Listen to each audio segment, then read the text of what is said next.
یا پھر یہ عقیدہ رکھنا، یہ سوچ رکھنا کہ یہ بچہ فلاں بزرگ یا فلاں پیر کی نظر کرم کا نتیجہ ہے، تو یہ بھی بہت بڑا شرک ہو گیا۔ تو یعنی کئی طرح کی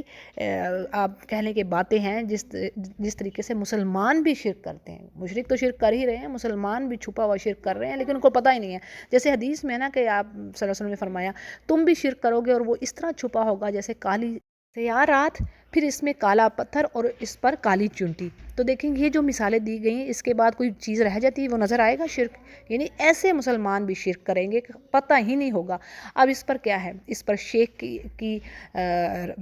یہاں پر کہتے ہیں کہ واجب کر لیجئے دعا کو، شرک سے بچنے کی دعا ہے اس کو واجب کر لیجئے۔ کئی بار میں نے یہ بتائی بھی ہے۔ تو اس میں کیا ہے، اللہم انا نعوذ بک ان نشرک بک شیئا نعلمہ ونستغفرک لما لا نعلمہ۔ ٹھیک ہے، اس دعا کو لازمی پڑھیے۔ اس میں یعنی شرک سے ہم بچنے کی دعا مانگ رہے ہیں اللہ۔ بات یہ ہے کہ اللہ پاک ہے ان چیزوں سے جو یہ اس کے شریک ٹھہرا رہے ہیں۔ آگے بات آ رہی ہے، اللہ فرماتے ہیں کہ یہ ان چیزوں کو اللہ شریک ٹھہراتے ہیں جو کہ کوئی چیز پیدا نہیں کر سکتے، بلکہ وہ تو خود پیدا ہوئے ہیں، اور وہ بالکل طاقت نہیں رکھتے کہ ان کو کسی قسم کی مدد دے سکیں، نہ ہی وہ اپنے نفسوں کو کوئی مدد دے سکتے۔ اور اگر تم ایسے معبودوں سے کوئی ہدایت اور رشد کی بات مانگتے تو وہ تمہاری بات نہیں مانیں گے، نہ تمہیں کوئی جواب دے سکتے ہیں، اور برابر ہے تمہارے لیے کہ تم ان کو پکارو یا نہ پکارو، یعنی وہ تو خاموشی ہیں۔ اور آگے کہا جا رہا ہے کہ بے شک وہ لوگ جو اللہ کو چھوڑ کسی اور کو یعنی پکار رہے ہیں تو وہ تو انہی کے جیسے انسان ہیں۔ تو اگر تم ان کو پکارتے تو پھر ان کو چاہیے کہ تمہارا کہنا وہ پورا کریں، یعنی تمہاری پھر حاجتیں پوری کریں اگر تم سچے ہو۔ پھر آگے کہا جا رہا ہے، یعنی آیت کا مفہوم ہے کہ ان کے مرنے کے بعد، یعنی یہ جو زندہ لوگ ہیں جن کو تم پوج رہے ہو، تو ان کے مرنے کے بعد دیکھو تو صحیح، کیا ان کے پاؤں ہیں جس سے یہ چلتے ہوں، یا ان کے ہاتھ ہیں جس سے وہ کسی چیز کو تھامتے ہوں، یا ان کی آنکھیں جن سے وہ دیکھتے ہوں، یا پھر ان کے کان جس سے وہ سنتے ہوں۔ یعنی ہر طرح کی طاقت ختم ہوگی تو پھر تمہیں کیسے فائدہ دیں گے؟ پھر کہا جا رہا ہے کہ اے نبی ان سے کہیے کہ تم اپنے سب شرکا کو بلا لو اور مجھے تکلیف دینے کے لیے جو بھی تم پلاننگ کرنا چاہتے کر لو، تم مجھے ذرا بھی مہلت نہ دو، اور یقیناً میرا رب بڑا مددگار ہے جس نے یہ کتاب نازل کی ہے اور نیک بندوں کی وہ مدد کرتا ہے۔ اور جن لوگوں کو تم پکارے ہو اللہ کو چھوڑ کر، تو وہ تمہاری کچھ مدد نہیں کر سکتے اور نہ ہی وہ اپنی مدد کر سکتے ہیں، اور ان کو اگر کوئی بات بتلانے کے لیے پکارو تو وہ اس کو نہیں سنیں گے۔ آپ ان کو دیکھ رہے ہو، لگتا ہے آپ کو ایسے کہ گویا یہ آپ کو دیکھ رہے ہیں، لیکن ایسا ہے کہ یہ کچھ بھی نہیں دیکھ رہے ہوتے۔ اور اے نبی آپ ان سے یعنی درگزر اختیار کریں، نیک کام کی ان کو تعلیم دیں، اور ان جاہلوں سے دور رہیے، کنارہ کیجیے۔ یعنی آپ نیکی کا حکم کر رہے ہیں، آپ کی طرف سے حجت تمام ہوگی۔ اب اگر وہ آپ کی بات نہیں مان رہے تو آپ ان کے جھگڑوں اور حماقتوں کا جواب مت دیں، اور اس موقع پر اگر شیطان کی طرف سے کوئی وسوسہ آ رہا ہے، آپ کو اشتعال دلانے کی کوشش کر رہا ہے، تو آپ اللہ سے پناہ طلب کریں۔ یعنی یہ میسج ہم سب کے لیے کہ جو بھی کوئی داعی قرآن ہے، اس کا کام ہے اللہ کا میسج بڑی خوبصورتی سے وزڈم کے ساتھ حق کے ساتھ آگے پہنچا دینا۔ اب اگر آگے سے جو رسپانس ہے وہ اس کے اگینسٹ آ رہا ہے، جو کہ مطلب ہائر چانسز ہیں اس کے،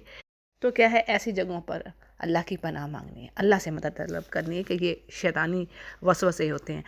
اور بے شک وہ سننے والا اور جاننے والا ہے۔ آگے کہا جا رہا ہے کہ جی بے شک وہ لوگ جو اللہ کا ڈر رکھنے والے ہیں، اگر ان شیطان کی طرف سے کوئی یعنی وہ بہکاوے میں آ جاتے ہیں تو وہ فوراً اپنے رب کو یاد کرتے ہیں، اور ان کی آنکھیں کھل جاتی ہیں، یعنی وہ سمجھ جاتے ہیں کہ یہ شیطانی وسوسہ ہے، شیطان ہمیں گمراہی کی طرف لے کر جانا چاہ رہا ہے، کیونکہ وہ بھی وسپرنگ کرتا ہے نا، جنوں میں سے بھی ہوتا ہے اور انسانوں میں سے بھی۔ بعض اوقات آپ کو انسان ایسا خوبصورتی سے وہ کوئی راہ دکھا رہے ہوتے ہیں، لیکن وہ راہ اللہ کی طرف جانے والی نہیں ہوتی،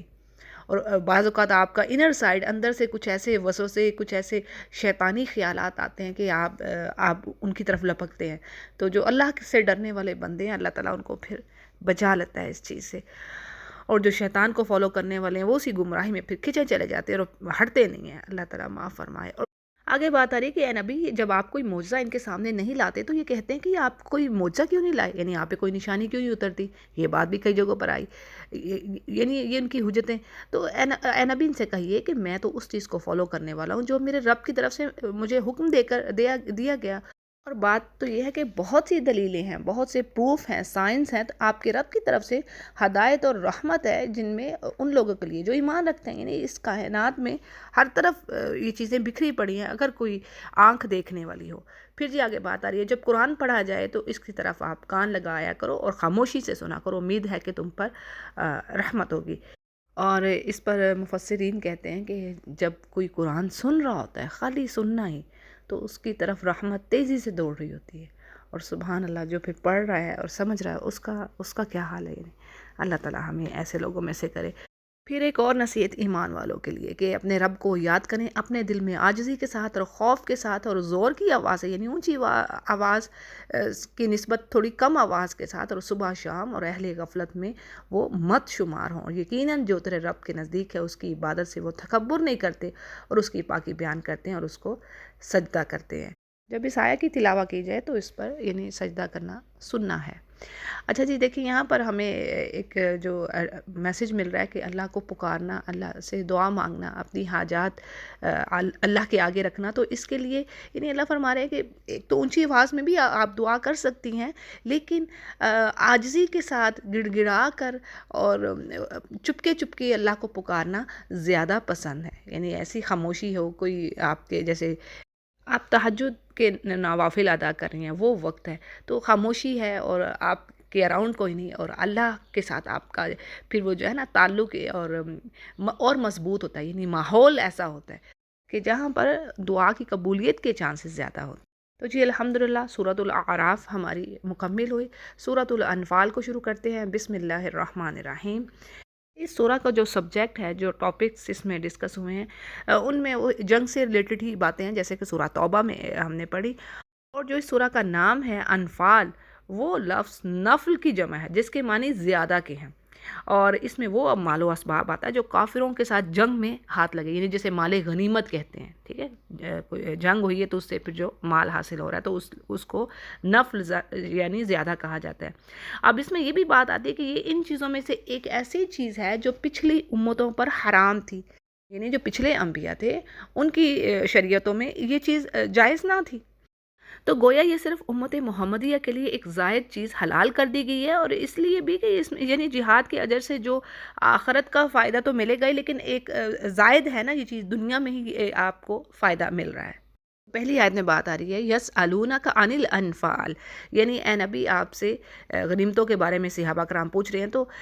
ان سے کہیے کہ غنیمتیں تو اللہ اور اس کے رسول کے لیے ہیں، یعنی اس سے کیا مراد ہے کہ اللہ اور رسول ہی، یعنی اللہ کا رسول اس اللہ کے حکم سے ہی اسے تقسیم فرمائے گا، نہ کہ تم آپس میں اپنے حساب سے جس طرح چاہو اس کو تقسیم کرو، ایسا نہیں ہو سکتا ہے، یعنی رسول ہی مال غنیمت کی ڈسٹریبیوشن کرے گا۔ پھر جی آگے بات آ رہی ہے کہ تم اللہ سے ڈرتے رہو اور اپنی اصلاح کرو اور اللہ اور رسول کو فالو کرو اگر تم بلیورز ہو۔ اچھا جی، یہاں پر 3 باتیں آ رہی ہیں، بڑی اہم بات ہے۔ پہلی چیز کیا ہے؟ تقوی، اللہ کا ڈر۔ دوسری چیز کیا ہے؟ اپنی اصلاح انسان کی۔ اور تیسری چیز کیا ہے؟ اللہ کے رسول کی اطاعت۔ اور دیکھیں خاص طور پر مال غنیمت کی تقسیم میں یہ تینوں کام نہایت ضروری ہیں، کیونکہ مال کی تقسیم میں اکثر فساد کا خطرہ ہوتا ہے۔ اگر ہم اپنے اراؤنڈ دیکھیں تو کئی مثالیں ہمیں معاشرے میں ملتی ہیں، جیسے ہی انہیریٹنس کی ڈسٹریبیوشن کا وقت ہوتا ہے تو بہن بھائی آپس میں لڑائی شروع کر دیتے ہیں، ایسا نا، جن میں کبھی سنا نہیں ہوتا وہ آپس میں ایسا ان میں ہیٹ اور جیلسی پیدا ہوتی ہے، یہ چیز فساد بن کر رہ جاتی ہے، یعنی مال کی تقسیم۔ تو اسی وجہ سے یہاں پر اس کے علاج کے لیے یہ 2-3 چیزیں بتائی گئیں کہ اپنی پہلے اصلاح کرو، یعنی یہ جو تمہاری طرف سے کوئی ہیرا پھیری اور خیانت کا جو امکان ہے وہ دور ہو، تقوی ہو یعنی اللہ کا ڈر ہو، خوف ہو، اور پھر رسول کی اطاعت، یعنی کہ رسول کا کہنا ہر حال میں ماننا ہے۔ تو یہ تینوں چیزیں ہوں گی تو پھر اس مالی غنیمت میں کوئی پریشانی نہیں ہوگی۔ آگے کہا جا رہا ہے کہ جی بے شک مومن تو وہ ہیں جب اللہ کی آیات ان پر پڑھی جاتی ہیں تو ان کے دل کانپ اٹھتے ہیں اور ان کا ایمان اور بڑھتا ہے، وہ اور اپنے رب ہی پر وہ ٹرسٹ کر رہے ہیں، توکل کر رہے ہیں، اور وہ ایسے لوگ ہیں جو نمازیں قائم کرنے والے ہیں اور خرچ کرنے والے ہیں جو اللہ نے ان کو دے رکھا ہے۔ اور خرچ کرنے کے حوالے سے یہ بات یاد رکھیے کہ رزق صرف وہی نہیں ہے اناج کی صورت میں جو اللہ نے آپ کو دے رکھا ہے یا پیسوں کی صورت میں، بلکہ رزق میں وہ بھی چیز آتی ہے کہ آپ کے پاس دین کا علم ہے، آپ کسی کو علم سکھا دیجیے، حدیث سکھا دیجیے، کسی کو اچھا مشورہ دے دیجیے، کسی کی خیر خواہی کیجئے. تو یہ سب چیزیں بھی آپ کی خرچ کرنے میں، جو آپ کی صلاحیت ہے آپ کسی کے لیے خرچ کر رہی ہیں، کسی کے کام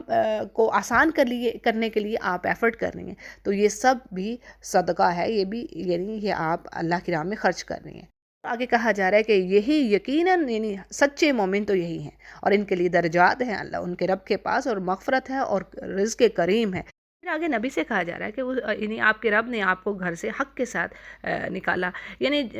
جب مال غنیمت کی تقسیم کا معاملہ پیش آیا تو مسلمانوں کے درمیان اختلافات ہو گئے، تو پھر اسے اللہ اور اس کے رسول کے حوالے کیا گیا، اور اسی میں مسلمانوں کی بہتری تھی. اسی طرح نبی کا مدینے سے نکلنا اور پھر آگے چل کے تجارتی قافلے کی بجائے قریش کے لشکر سے آپ کا ٹاکرا ہو جانا. یعنی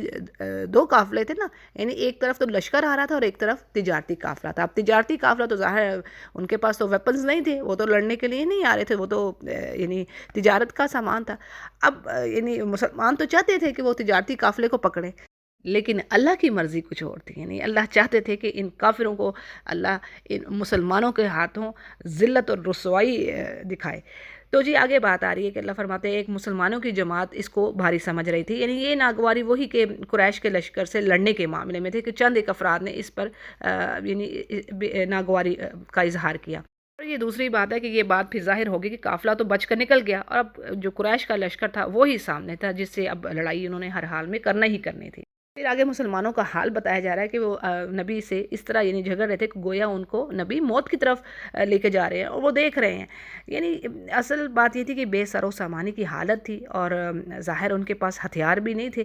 تو کچھ مسلمانوں کی جو حالت تھی اس کے بارے میں یہاں پر بات آ رہی ہے. پھر آگے کہا جا رہا ہے کہ تم اس وقت کو یاد کرو جب کہ اللہ تم سے ان دو جماعتوں میں سے ایک کا وعدہ کر رہا تھا، اور وہ تمہارے ہاتھ میں ضرور آئے گی. یعنی اللہ نے یہ وعدہ کر دیا تھا. اب وعدہ کیا تھا؟ یعنی یا تو تجارتی قافلہ تم پالو گے، یا پھر یعنی لڑائی کے بغیر ہی تمہیں مال و اسباب مل جائے گا، اور یا پھر تمہارا مقابلہ ہوگا قریش کے یعنی ان کافروں کے ساتھ، اور پھر تمہیں غلبہ ہوگا اور مال غنیمت ملے گا. جب اللہ نے پھر وعدہ کر لیا تو اللہ نے بے شک اپنے وعدے کو پورا کرنا تھا. اور وہی بات جو اوپر مینشن ہوئی کہ وہ تو مسلمان تو چاہتے تھے قافلہ ہاتھ میں آ جائے، لیکن اللہ چاہتا تھا کہ ان کافروں کی جڑ کاٹ کے رکھ دے، حق بات واضح ہو جائے، ثابت ہو جائے، چاہے یہ مجرم کتنا ہی اس چیز کو ناپسند کر رہے ہیں. پھر مسلمانوں کو اللہ اپنا احسان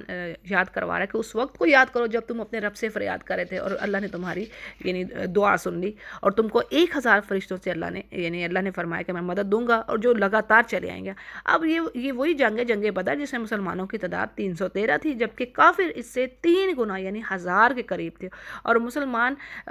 یہ کہا جاتا ہے کہ بے سر و سامانی کی حالت میں تھے، ویپنز نہیں تھے، اسلحہ نہیں تھا ان کے پاس، اور اس کے برعکس ان کے پاس زبردست ہتھیار تھے. تو بات ہے کہ مسلمانوں کا تو صرف اللہ ہی پر بھروسہ تھا، یعنی وہی ذات تھی جسے وہ گڑ گڑا کر مدد کی دعائیں کر. اور خود نبی کریم صلی اللہ علیہ وسلم ایک الگ خیمے میں نہایت الہا سے یعنی گڑ گڑا کر اللہ کے سامنے یعنی دعا میں مصروف تھے. صحیح بخاری اس کو روایت کر رہے ہیں. تو اللہ نے وہ دعائیں قبول کی، اور 1000 فرشتے ایک دوسرے کے پیچھے مسلسل یعنی لگاتار مسلمانوں کی مدد کے لیے بھیجے. آگے بڑی زبردست اور اہم بات آ رہی ہے کہ اللہ فرما رہے ہیں یہ جو فرشتوں کا آنا ہے نا، یہ خوشخبری تھی مومنوں کے لیے، اور ان کے دلوں کو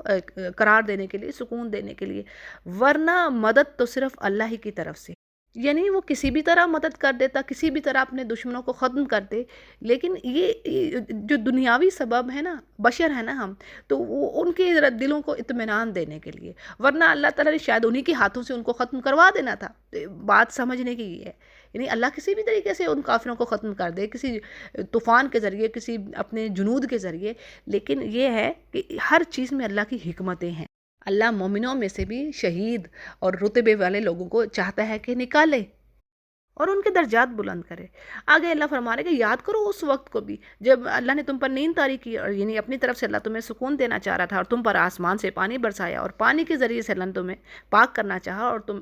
جو شیطانی وسوسے تمہارے اندر آ رہے تھے اللہ نے دور کیے، اور تمہارے دلوں کو مضبوط کیا، اور تمہارے پاؤں بھی جما دی. سبحان اللہ، یہ دوسری طرح کی مدد اللہ نے کی. ٹھیک ہے نا، وہی بات کہ فرشتوں کا نازل ہونا تو خوشخبری ہے تمہارے دلوں کو اطمینان دینے کے لیے، ورنہ تو اللہ کی طرف سے جو مدد ہے وہ تمہاری فرشتوں کے بغیر بھی اللہ مدد کر سکتا ہے۔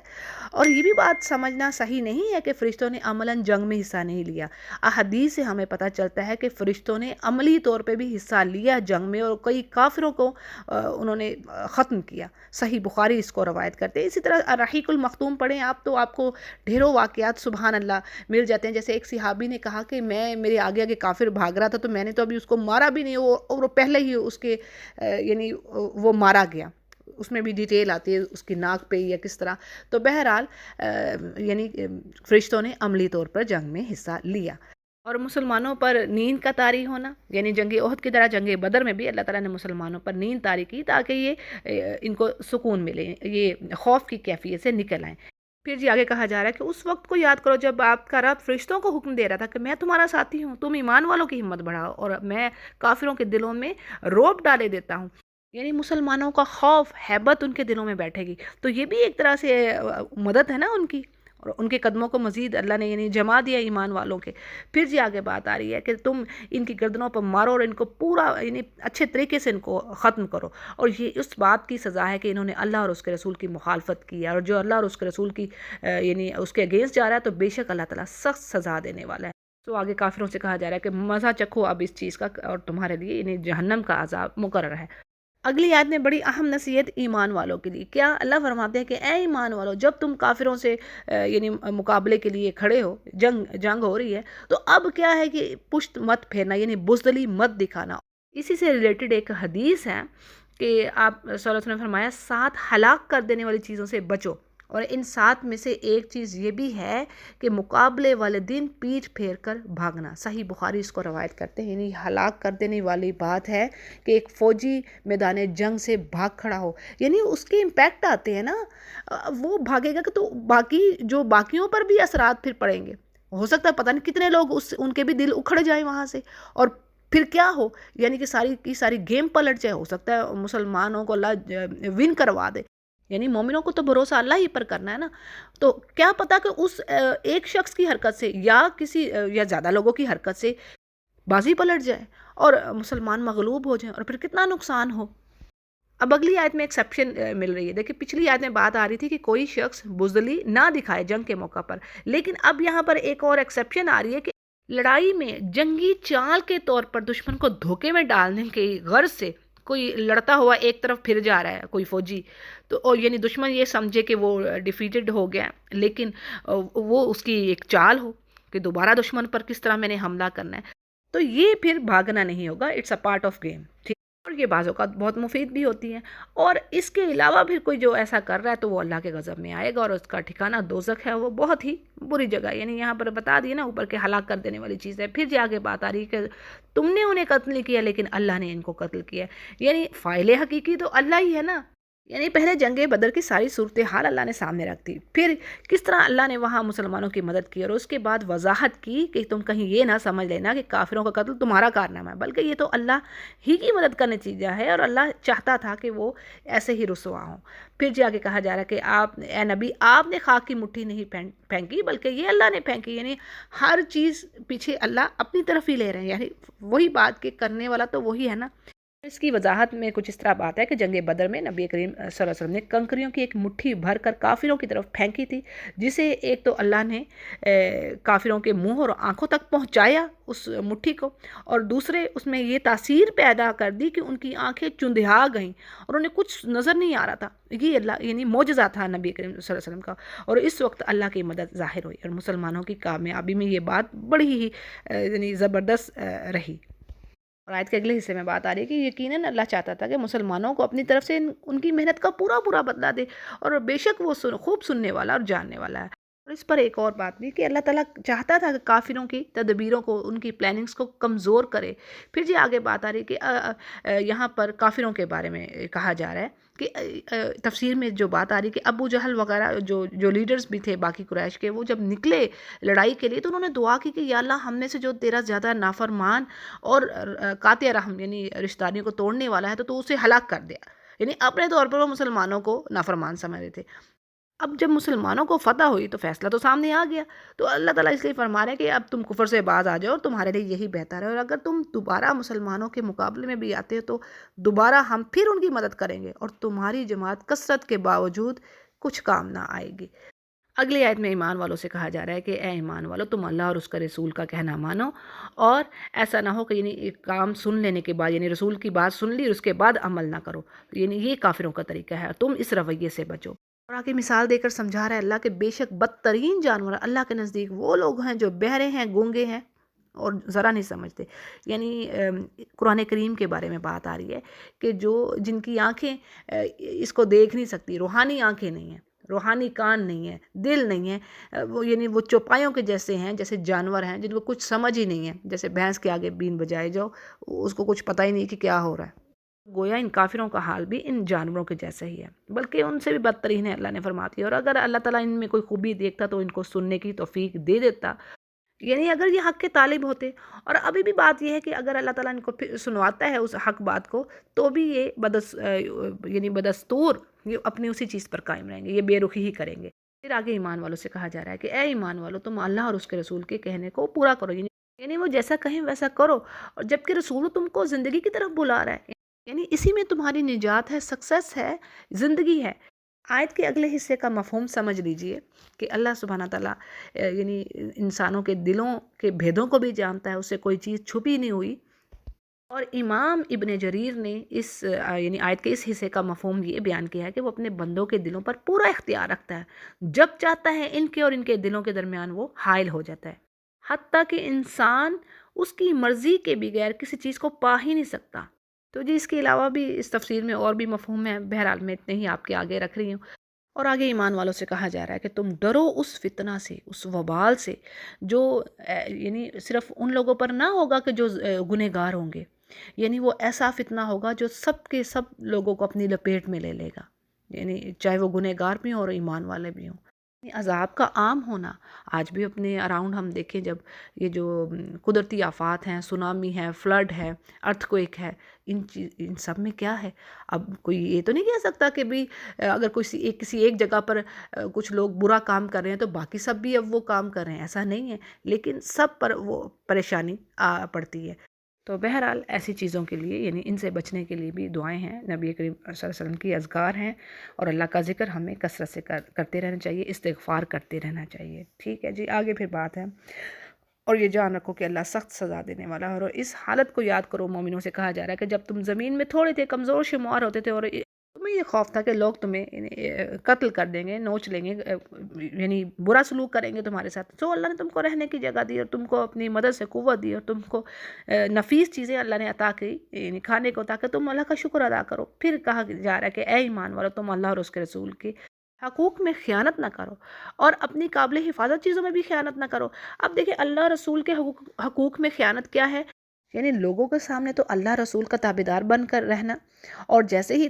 تنہائی ہونا تو اس کے برعکس یعنی نافرمانی کے کام کرنا، تو یہ ہے اللہ رسول کے حقوق کا خیال کرنا۔ اسی طرح خیانت یعنی جو آپ کی جو فرائض ہیں ان میں خیانت کرنا، تو ہر طرح سے یعنی اس چیز کو روکا گیا ہے۔ اسی طرح حدیث میں آیا ہے، آپ نے فرمایا کہ اس کا ایمان نہیں جس کے اندر امانت کی پاسداری نہیں ہے، یعنی امانتوں کا خیال نہیں کر رہا، اور اس کا دین نہیں جس کے اندر وعدے کی پابندی نہیں، یعنی جو وعدہ پورا نہیں کرتا اس کا کوئی دین نہیں ہے۔ پھر جی آگے بات آ رہی ہے، اور تم اس بات کو جان رکھو کہ تمہارے اموال اور تمہاری جو اولادیں ہیں ایک آزمائش ہیں تمہارے لیے، یعنی اللہ ان میں بھی آزمائش تمہاری کرے گا کہ تم ان کی محبتوں میں کھو کر کہیں حرام کاموں کی طرف تو نہیں پڑ رہے۔ اور اس بات کو جان رکھو، یعنی سمجھ لو کہ اللہ کے پاس بڑا بھاری اجر ہے، یعنی دنیا کے متاع کے لیے اللہ کی نافرمانی کے کام مت کرنا۔ اور اگلی آیت کا جو مفہوم ہے یعنی یہ کہ اللہ فرما رہے ہیں اگر تم تقوی اختیار کرتے ہو، اللہ کا ڈر، تو اللہ سبحانہ تعالیٰ تمہارے اندر یعنی یہ قوت پیدا کر دیتا ہے جھوٹ اور سچ میں فرق جاننے کی، حق اور باطل میں، اور تمہیں توفیق ملتی ہے صراط مستقیم کی طرف چلنے کی۔ یعنی اگر جو انسان اللہ کا تقوی اختیار کر رہا ہے، اللہ تعالیٰ تمہارے گناہ دور کرے گا اور تم کو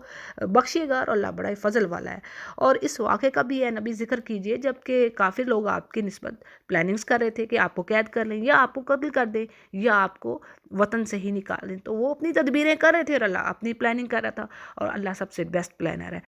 یہاں پر اسی سازش کا ذکر ہے جو مکہ کے جو کافر تھے، یعنی جو لیڈرز تھے، وہ کر رہے تھے آپ صلی اللہ علیہ وسلم کے اگینسٹ کہ کچھ نوجوانوں کو اکٹھا کیا جائے اور آپ کے قتل پر لگایا جائے۔ تو اللہ نے ان کی یہ تدبیریں الٹی کر دی اور آپ کو غار ثور میں پہنچا دیا۔ اور آگے ان کافروں کا حال کہا جا رہا ہے کہ ان کے سامنے جب اللہ کی آیتیں پڑھی جاتی ہیں تو کہتے ہیں کہ ہم نے سن لیا، اور اگر ہم چاہے تو ہم بھی اس کے جیسا کہہ دیں، یعنی ہم بھی یہی ایسی ہی کلام لے ہیں۔ تو اللہ فرما رہا ہے یہ سب یعنی فضول باتیں ہیں، بے صنعت باتیں جو کہ پچھلے لوگوں سے چلتی آ رہی ہیں، پچھلے جن لوگوں نے ڈینائی کیا اللہ کے احکامات کو اور نبیوں کو، یہ وہی باتیں ہیں۔ پھر جی آگے کہا جا رہا ہے کہ جب کہ ان لوگوں نے کہا کہ اے اللہ اگر یہ قرآن واقعی آپ کی طرف، یعنی پھر یہ کافروں کی بات ہے کہ اگر قرآن واقعی اللہ کی طرف سے تو ہم پر پھر آسمان سے پتھر برسا دے یا کوئی عذاب بھیج دے۔ تو اللہ فرما رہے ہیں کہ ایسا ہرگز نہیں ہو سکتا، یعنی رسول سے کہا جا رہا ہے کہ جب تک رسول ان کے اندر ہے اللہ تعالیٰ ان کو عذاب نہیں دے گا۔ اور اسی طرح یہ بھی بات آ رہی ہے کہ جو لوگ استغفار کریں، یہ بڑی اہم آیت ہے، ٹھیک ہے۔ یہاں پر کیا بات آ رہی ہے کہ وَمَا كَانَ اللَّهُ مُعَذِّبَهُمْ وَهُمْ يَسْتَغْفِرُونَ، یعنی جو لوگ استغفار کر رہے ہوں گے اللہ ان کو عذاب نہ دے گا، اس لیے استغفار کو نہیں چھوڑنا۔ استغفار کی تسبیح آپ نے ڈیلی کرنی ہے، لازمی۔ یہ چند ایک تسبیحات ہیں جن پر میں بہت زیادہ کئی بار میں نے اپنے لیکچرز میں بھی کہا اور اپنے میں گروپس میں بھیجتی ہوں، ٹھیک ہے۔ تو یہاں سے اس بات کو سمجھیے۔ اور اگلی آیت میں کافروں سے کہا جا رہا ہے بھلا اللہ ان کو سزا کیوں نہ دے، حالانکہ یہ وہ لوگ ہیں جو مسجد حرام سے لوگوں کو روک رہے ہیں، جبکہ یہ اس مسجد کے متولی نہیں ہیں، یعنی یہ سمجھتے ہیں کہ ہم اس مسجد کے رکھوالے ہیں۔ حالانکہ بات تو یہ ہے کہ اس مسجد کے جو متولی ہیں، خدمت گزار ہیں، وہ تو متقی لوگ ہی ہوں گے، اور لیکن یہ ہے کہ اکثر لوگ اس چیز کا علم ہی نہیں رکھ رہے۔ اور پھر ان کی جو نمازیں، یعنی کافروں کی نمازوں کے بارے میں کہا جا رہا ہے کہ کعبہ کے پاس کیا ہوتی تھی نمازیں، ان کی سیٹیاں بجانا اور تالیاں بجانا، یعنی یہ حرکتیں، اور اسی طرح پھر ننگا طواف کرتے تھے یہ کعبہ کا۔ تو اس میں ہمارے لیے بھی کیا میسیج ہے کہ آج دیکھیں جو ایسے کچھ جاہل صوفی مساجد میں آستانوں میں ڈانس کر رہے ہیں، ڈھول پیٹ رہے ہیں، دھمالے ڈال رہے ہیں، اور کہتے ہیں کہ یہی ہماری نماز اور عبادت ہے۔ استغفر اللہ، کہ اللہ نے ہمیں یہ سکھایا ہے؟ ایسا تو نہیں، یہ تو جاہلوں والی بات ہے۔ پھر جی آگے اللہ فرما رہے ہیں کہ اپنے کفر کا جو مزہ ہے نا اب تم چکھو، بے شک کافر لوگ اپنے مالوں کو اس لیے خرچ کریں کہ اللہ کی راہ سے لوگوں کو روکے۔ تو یہ جو مال خرچ کر رہے ہیں نا اللہ کی راہ سے روکنے پر، یہی مال ان کے لیے اللہ حسرت بنا دے گا، اور وہ پھر ڈیفیٹڈ ہوں گے اور کافر لوگوں کو دوزخ کی طرف جمع کیا جائے گا۔ اب دیکھیں بات وہی کہ ایک وقت لگتا ہے، آج بھی جو حالات ہیں مسلمانوں کی پستی کے، لیکن انشاءاللہ اللہ تعالیٰ غلبہ دے گا اسلام کو۔ جب ہماری کرتوتیں، ہمارے اعمال ٹھیک ہوں گے تو پھر بازی پلٹے گی۔ آگے قیامت کے دن کی بات ہو رہی ہے کہ ناپاکوں کو اللہ پاک لوگوں سے علیحدہ کر دے گا، یعنی کئی جگہوں پر یہ بات آئی نا کہ قیامت کے روز لوگ گروہ در گروہ ہو جائیں گے، کوئی گروہ زانی کا، کوئی چوروں کا، کوئی ڈاکوؤں کا، اس طرح بات آ رہی ہے، یعنی کہ جوڑے جوڑے کر دیے جائیں گے، لوگ ڈیوائیڈ ہوں گے۔ تو یہاں پر وہی چیز آ رہی ہے، اور مجرموں کو یعنی سب کو اللہ جہنم میں ڈالے گا، اور ایسے لوگ ہی خسارے والے ہوں گے۔ اور اے نبی ان کافروں سے کہہ دیجیے کہ اگر یہ لوگ باز آتے ہیں تو ان کے سارے گناہ پہلے جو ہو چکے وہ معاف، یعنی اگر وہ اسلام کی طرف آتے ہیں تو سب گناہ معاف ہو جائیں گے۔ اور یہ اپنی اسی عادت پر یعنی کفر پر ہی قائم رہتے ہیں تو وہ پھر ان کے ساتھ وہی ہوگا جو پچھلی قوموں کے ساتھ ہوا، یعنی جو اللہ کا قانون نافذ ہو چکا ہے۔ پھر آگے کہا جا رہا ہے کہ اے نبی یعنی اور مسلمانوں سے بھی کہ ان سے لڑائی کرو، قتل کرو ان کو، یہاں تک کہ فتنہ نہ رہے۔ فتنہ کیا ہے یہاں پر؟ فتنہ یعنی اللہ کے دین سے لوگوں کو روکنا، اللہ کے دین پر نہ ہونا، کفر کا غلبہ ہونا، یہ ہے فتنہ۔ اور اللہ فرما رہا ہے کہ سارا کا سارا دین اللہ ہی کے لیے ہو جائے۔ اور فتنہ کو اللہ نے سورۃ البقرہ میں 2 جگہ پر بات آتی ہے کہ اکبر من القتل، قتل سے بڑھ کر ہے، نہیں کسی کی موت آ جانا اتنی بڑی بات نہیں ہے، ہاں کسی کا کافر رہنا، کفر کی حالت میں موت آنا، یہ بہت بڑی بات ہے، یعنی جہنم کا ایندھن ہمیشہ کے لیے، تو یہ چھوٹی بات نہیں ہے۔ اور اس کے برعکس بہت ساری ایسی احادیث ہیں موٹیویشنل، یہ بھی نہیں کہ ہمیں اعمال چھوڑ دینے چاہیے، لیکن یہ کلمہ طیبہ جو ہے یہ بڑا بھاری ہے، یعنی کوئی سچے دل سے اس کو کہے تو صحیح، یعنی اس کی جو فضیلت ہے، جو اس کا جو شرف ہے، جو اس کا وزن ہے، وہ بہت ہی بڑھ کر ہے۔ آگے کہا جا رہا ہے کہ اگر یہ کفر سے باز آتے ہیں تو بے شک اللہ تعالیٰ ان کے اعمال کو دیکھنے والا ہے، اور اگر یہ پھرتے ہیں تو جان لو کہ بے شک اللہ تعالیٰ تمہارا دوست ہے، اور بہترین کیا ہی وہ بہترین ولی ہے اور بہترین مددگار ہے۔ اگلی آیت میں مال غنیمت کی تقسیم بتا دی گئی ایمان والوں کو، اور کہا گیا کہ جان لو کہ تم جس قسم کی جو بھی یعنی غنیمت حاصل کر رہے ہو، یعنی غنیمت سے مراد وہی مال جو کافروں سے لڑائی کے بعد فتح کرنے کے بعد یعنی حاصل ہو، ٹھیک ہے، اسے مال غنیمت کہا جا رہا ہے۔ تو اب اس کی تقسیم کیسے ہے؟ یہ کہا جا رہا ہے کہ اس میں سے 5واں حصہ اللہ کا، رسول کا، قرابت داروں کا، یتیموں کا، مسکینوں کا اور مسافروں کا ہے، اگر تم اللہ پر ایمان لاتے ہو اور اس چیز پر جو ہم نے اپنے بندے پر اتاری ہے۔ اب یہاں پر یہ بات ہے کہ جو اللہ کا لفظ ہے نا، پہلے تو وہ بطور تبارک آیا ہے، تو اور بات یہ ہے کہ مراد اللہ کا حصہ، اس سے مراد اللہ کے رسول کا حصہ ہے۔ یعنی بات یہ ہے کہ ٹوٹل جو مال غنیمت کے حصے ہوں گے، 5 حصے کر کے 4 حصے تو مجاہدین میں تقسیم کر دیے جائیں گے جنہوں نے جنگ میں حصہ لیا، اور 5واں حصہ جسے عربی میں خمس کہتے ہیں، یہ اس کے پھر 5 حصے کیے جائیں گے، یعنی کہا جاتا ہے کہ اس کے پھر 5 حصے ہوں گے اور 1 حصہ رسول کا، اور باقی حصے لوگوں کے یعنی مسلمانوں کے عام مفاد پر خرچ ہوں گے۔ آیت کے اگلے حصے میں جو بات آ رہی ہے کہ یعنی وہ ایمان والے اس پر ایمان آئے جو اللہ نے اپنے بندے پر نازل کیا، تو اب اس سے مراد یا تو قرآنی آیات ہیں یا پھر فرشتے مراد لیے جا رہے ہیں تفسیر کے مطابق۔ پھر دوسری بات یوم الفرقان، جنگ بدر کو کہا گیا ہے، کیونکہ کافر اور مسلمانوں کے درمیان یہ پہلی جنگ تھی، اور مسلمانوں کو اس پر اللہ نے غلبہ دے کر واضح کر دیا اسلام حق ہے اور کفر و شرک جھوٹ ہے، اور اللہ ہر چیز پر قادر ہے۔ پھر جی آگے ایمان والوں سے کہا جا رہا ہے کہ جب تم پاس والے کنارے پر تھے اور دور والے کنارے پر تھے، اور قافلہ تم سے بہت نیچے تھا، یعنی یہاں پر پھر اگین جنگ بدر کی جو سچویشن ہے اس کے بارے میں بات ہو رہی ہے، اور اگر تم آپس میں جنگ کا یعنی کوئی باقاعدہ دن اور تاریخ طے کرتے تو ممکن تھا یعنی کوئی اس میں مختلف بات ہو جاتی۔ بات یہ ہے کہ جو چیز اللہ نے طے کر رکھی تھی وہ کام اللہ نے کروانا ہی تھا، تاکہ جو ہلاک ہو وہ دلیل پر یعنی یقین جان کر اس کو سمجھ لے کہ یہ حق بات تھی، جو اس نے ایکسیپٹ نہیں کی اس پر مرے، اور جو زندہ رہے وہ بھی دلیل پر حق بات پہچان کر زندہ رہے، اور بے شک اللہ بہت خوب سننے والا اور جاننے والا ہے۔ اور آگے نبی سے کہا جا رہا ہے کہ جب اللہ نے آپ کو خواب میں ان کی تعداد کم دکھائی اور ان کی زیادتی اگر اللہ دکھاتا تو ہو سکتا ہے مسلمان بزدل ہو جاتے اور اس کام کے بارے میں آپس میں اختلاف کرتے، لیکن اللہ نے بچا لیا اور وہ دلوں کے بھیدوں سے خوب واقف ہے۔ اور ایسا تھا کہ اس وقت یعنی جب تمہاری ملاقات ہوئی دونوں یعنی فریقین کی، تو تمہاری نگاہوں میں ان کو بھی کم کر کے دکھایا اور تمہیں ان کی نگاہوں میں کم کر کے دکھایا، یعنی دونوں طرف کی سورہ آل عمران میں بھی اس کی ڈیٹیل ملتی ہے ہمیں، یعنی دونوں کو ایک دوسرے کی نگاہوں میں کم کر کے دکھایا، اور اللہ تعالیٰ اس کام کو انجام تک یعنی اللہ چاہتا تھا کہ وہ پہنچے جو اللہ نے سوچ رکھا تھا، اور سب کام اللہ ہی کی طرف پھیرے جاتے ہیں۔ اور پھر کہا جا رہا ہے اے ایمان والو، جب تم کسی مخالف فوج سے یعنی کہ تم سامنے کھڑے ہوتے ہو تو ثابت قدم رہو اور اللہ کو کثرت سے یاد کرو تاکہ تمہیں کامیابی حاصل ہو، اور اللہ اور اس کے رسول کی فرما برداری کرتے رہو اور آپس میں اختلاف نہ کرو، ورنہ بزدل ہو جاؤ گے اور تمہاری ہوا اکھڑ جائے گی، یعنی تمہارے قدم جمنے نہ پائیں گے۔ اور بعض اوقات ایسا ہوتا ہے کہ اللہ کی تھوڑی سی نافرمانی سے یا تھوڑی سی کسی غفلت سے بھی انسان بہت بڑی پریشانی سے دوچار ہو جاتا ہے۔ اسی سے ریلیٹڈ ایک حدیث ہے کہ آپ صلی اللہ علیہ وسلم نے فرمایا کہ دشمنوں سے تم ایک تو دشمن سے یعنی لڑنے کی آرزو نہ کرو، خواہش نہ رکھو، یعنی ایسی دعا نہ مانگا کرو، اللہ سے عافیت کی دعا مانگا کرو، اور جب کبھی لڑائی کا موقع آ جائے تو پھر اس پر تم اب صبر کرو، یعنی جم کر لڑو اور جان لو کہ جنت تلواروں کے نیچے ہے۔ پھر ایمان والوں کو ایک اور نصیحت کی جا رہی ہے کہ تم ایسے لوگوں کے جیسے نہ ہونا جو اتراتے پھرتے ہیں اور لوگوں میں اپنی خود نمائی کرتے ہیں، جب اپنے گھروں سے نکلتے ہیں اپنی زینت اور اپنے مالوں کو دکھاتے ہیں، اور جیسے کہ یعنی مشرکین کر رہے تھے، جب اپنی قافلے کی حفاظت اور لڑائی کی نیت سے نکلتے تو بڑے اتراتے فخر کرتے ہوئے نکلتے، تو اللہ نے فرمایا کہ مسلمانوں کو یہ کام یعنی یہ سوٹ نہیں کرتا، اور جو کچھ وہ کر رہے ہیں اللہ اسے گھیرنے والا ہے، اور جبکہ ان کے اعمال شیطان انہیں بڑے خوبصورت بنا کر دکھا رہا ہے، اور کہہ رہا تھا کہ لوگوں میں سے کوئی بھی آج تم پر غالب نہیں آئے گا، یعنی تم ہی غالب ہوگے، اور خود میں تمہارا حمایتی ہوں۔ لیکن جب دونوں جماعتیں یعنی سامنے آمنے ہوئیں تو وہ ایڑیوں کے بل پیچھے ہٹ گیا اور کہنے لگا کہ میں تو تم سے بری ہوں، اور میں جو کچھ دیکھ رہا ہوں تم وہ نہیں دیکھ رہے، اور میں تو اللہ سے ڈرتا ہوں، وہ سخت عذاب دینے والا ہے۔ اس کی تفسیر میں بات کچھ اس طرح ہے کہ شیطان سراقہ بن مالک کی صورت میں آیا جو ایک قبیلہ کے سردار تھے، اور اس نے انہیں نہ صرف فتح اور غلبے کی بشارت دی بلکہ اپنی مدد کا بھی یقین دلایا، لیکن جیسے ہی فرشتے اس کو نظر آئے تو وہاں پر وہ بھاگ کھڑا ہوا۔ دوسری طرف منافق کیا باتیں کر رہے تھے، یعنی جو ہپوکریٹ تھے وہ کہہ رہے تھے کہ انہیں تو ان کے دین نے دھوکے میں ڈال دیا، یعنی دیکھو یہ کافروں سے لڑنے جا رہے ہیں، ان کے پاس تو ایسے ہتھیار ہیں، مال و اسباب ہے، اور یہ کیا کر رہے ہیں۔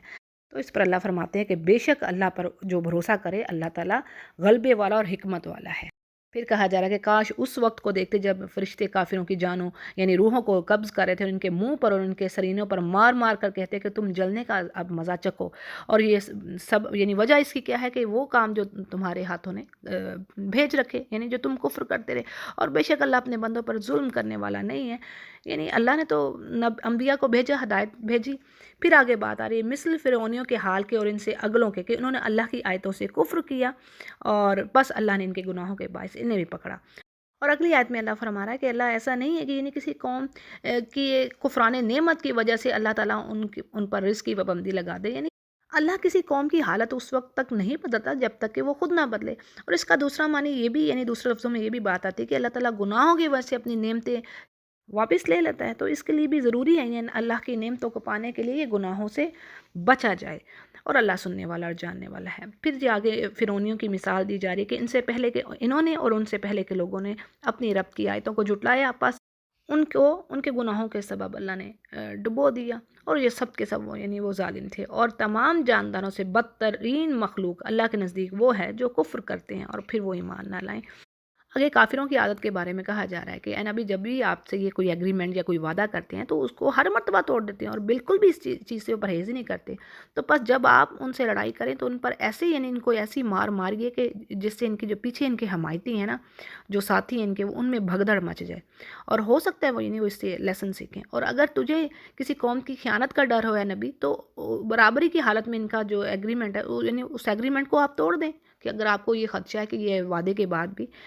خیانت کریں گے، اور اللہ تعالیٰ خیانت کرنے والوں کو پسند نہیں کرتا۔ اور کافر یہ ہرگز نہ خیال کریں کہ وہ بھاگ نکلیں گے، بلکہ وہ عاجز نہیں کر سکتے اللہ کو، اور تم ان کے مقابلے میں اپنی طاقت یعنی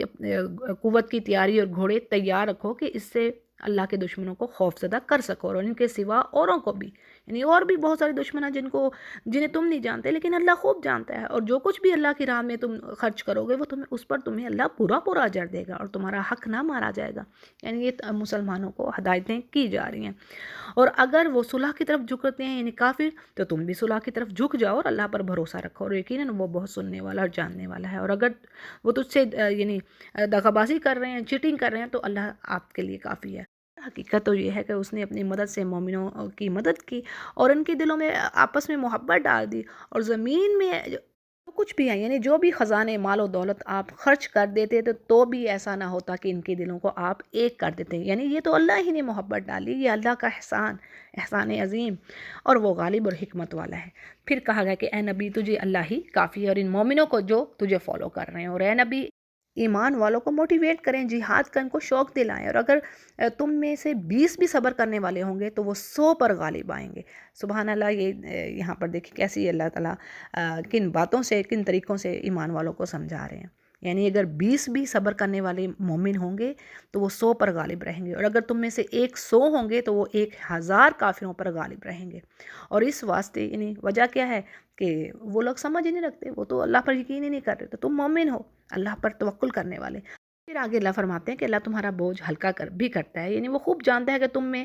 کچھ کمزور ہیں، بس اگر تم میں سے 100 صبر کرنے والے ہوں گے تو وہ تم 200 پر غالب رہو گے، اور اگر تم میں سے 1000 ہوں گے تو وہ اللہ کے حکم سے 2000 پر غالب رہیں گے۔ یعنی یہاں پر بات یہ ہے کہ پچھلا حکم صحابہ کے لیے بھاری تھا، کیونکہ ایک مسلمان 10 کافروں کے لیے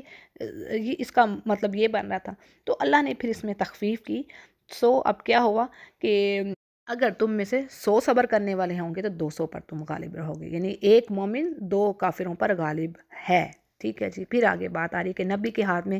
یہ بات نہیں ہونی چاہیے کہ وہ قیدی بنائے جب تک کہ ملک میں اچھے طریقے سے خون ریزی، یعنی کہ جن کو قتل کرنا چاہیے، جو جنگ کے لیے ہاتھ اٹھا رہے ہیں، ان کو اچھے طریقے سے قتل کیا جائے، پھر اس کے بعد باقی معاملہ ہے۔ اور تم دنیا کا مال چاہتے ہو لیکن اللہ آخرت کا ارادہ رکھتا ہے، اور اللہ زور آور اور حکمت والا ہے۔ اور اگر پہلے ہی اللہ کی طرف سے بات طے نہ ہوئی ہوتی تو جو کچھ آپ نے لے لیا اس بارے میں آپ کو بڑی سزا ہوتی۔ اب یہ تھا کہ اس کے پیچھے کچھ اس طرح ڈیٹیل ہے کہ جنگ بدر میں 70 کافر تو مارے گئے، 70 قیدی بنا لیے گئے۔ اب یہ تھا کہ ان 70 قیدیوں کے بارے میں مشورہ کیا گیا کہ ان کو قتل کیا جائے یا ان سے فدیہ لیا جائے، تو کچھ یعنی باہم مشورے سے یہ بات طے ہوئی کہ ان سے فدیہ لے کے ان کو چھوڑ دیا جائے، جبکہ عمر رضی اللہ عنہ کا مشورہ تھا کہ کفر کی قوت اور یہ جو شان تھی اس کو توڑنے کے لیے ضروری ہے کہ ان قیدیوں کو قتل کیا جائے۔ تو بہرحال فدیے کی رائے کو پسند کر لیا گیا، فدیہ لے لیا گیا، تو اس پر پھر یہ آیات آئیں، یعنی اللہ کو یہ بات پسند نہ آئی تھی فدیہ لینے کی، اللہ چاہتے تھے کہ ان کو قتل ہی کیا جائے، یعنی یہ غلطی ہوئی کہ انہوں نے ایک زیادہ بہتر صورت کو چھوڑ کر ہلکی صورت کو اختیار کیا۔ بہرحال اللہ نے اس پر کوئی پکڑ نہیں کی۔ تو جی آگے بات آ رہی کہ اللہ فرماتے ہیں جو کچھ حلال اور پاکیزہ غنیمتیں تم نے حاصل کی ہیں ان میں سے خوب کھاؤ پیو اور اللہ سے ڈرتے رہو، یقیناً وہ غفور الرحیم ہے۔ اور اے نبی اپنے ہاتھ تلے کے قیدیوں سے کہہ دو کہ اگر اللہ تعالیٰ تمہارے دلوں میں نیک نیتی دیکھے گا تو جو کچھ تم سے لیا گیا اس سے بہتر تمہیں دے گا، یعنی جو فدیہ تم سے لیا گیا اس سے بہتر تمہیں اللہ تعالیٰ دے گا اگر تم اسلام قبول کر لیتے ہو، تو وہ تمہارے گناہ معاف کرے گا اور بخشنے والا مہربان ہے۔ تو ایسا ہی ہوا، یعنی عباس رضی اللہ عنہ اور کچھ دوسرے قیدی یعنی وہ مسلمان ہو گئے اور اللہ نے ان کو پھر دنیا کا مال و دولت خوب دیا۔ اگلی آیت میں منافقوں کا حال بتایا جا رہا ہے کہ یہ وہ آپ کی طرف سے تو اے نبی یہ خیانت کا خیال کرتے ہیں، تو یہ خود اس سے پہلے اللہ کے ساتھ خیانت کر چکے ہیں اور آخر اسی نے انہیں گرفتار کروایا، اور اللہ حکمت والا اور علم والا، یعنی زبان سے تو اسلام کا اظہار کر رہے ہیں لیکن مقصد کیا ہے؟ دھوکہ دینا اللہ کو اور مسلمانوں کو۔ اور آگے ایمان والوں کی بات آ رہی کہ جو لوگ ایمان لائے اور ہجرت کی اور اپنے مالوں اور جانوں سے انہوں نے اللہ کی راہ میں جہاد کیا، اور جن لوگوں نے ان کو، یعنی یہاں پر مہاجرین کی بات بھی آ رہی اور آگے انصار کی بھی، یعنی مہاجرین صحابہ میں اول نمبر پر ہیں آنر میں، اور انصار یہ فضیلت میں دوسرے نمبر پر ہیں۔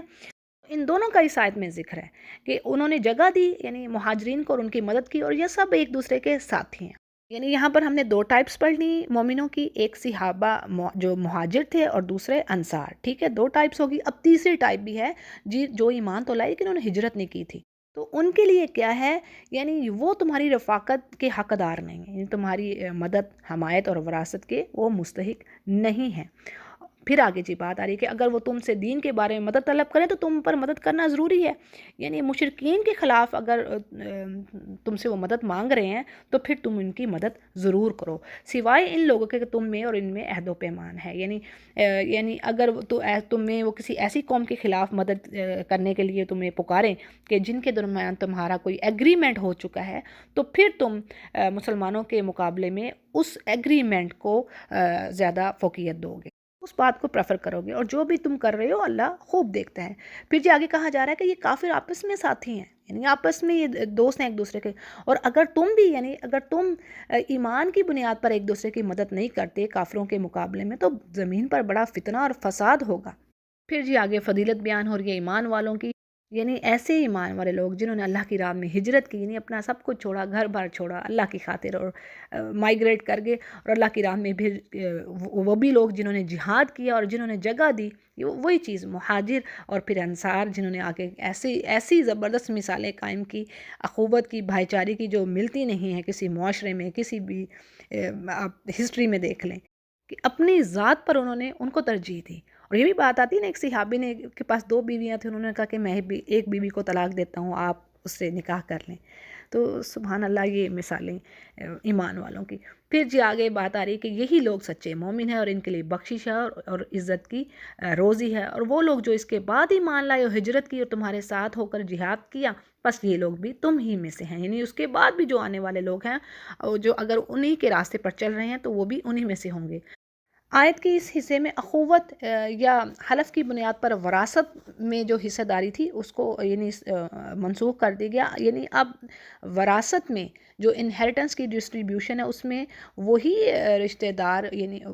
حقدار ہوں گے جن کے بارے میں اللہ نے وصیت کر دی، ٹھیک ہے، سورہ نساء میں اللہ نے جو بتا دیے کہ ان کو حصہ جانا ہے تو انہی کو جائے گا، اس کے علاوہ کوئی دوست یا اخوت کی بنا پر، کوئی بھائی چارے کی بنا پر کسی اور کو وراثت کا مال نہیں دیا جائے گا۔ تو جی بے شک اللہ تعالیٰ ہر چیز کا جاننے والا ہے۔ الحمدللہ ہمارا 9th جز بھی کمپلیٹ ہوا۔ وآخر دعوانا الحمدللہ رب العالمین۔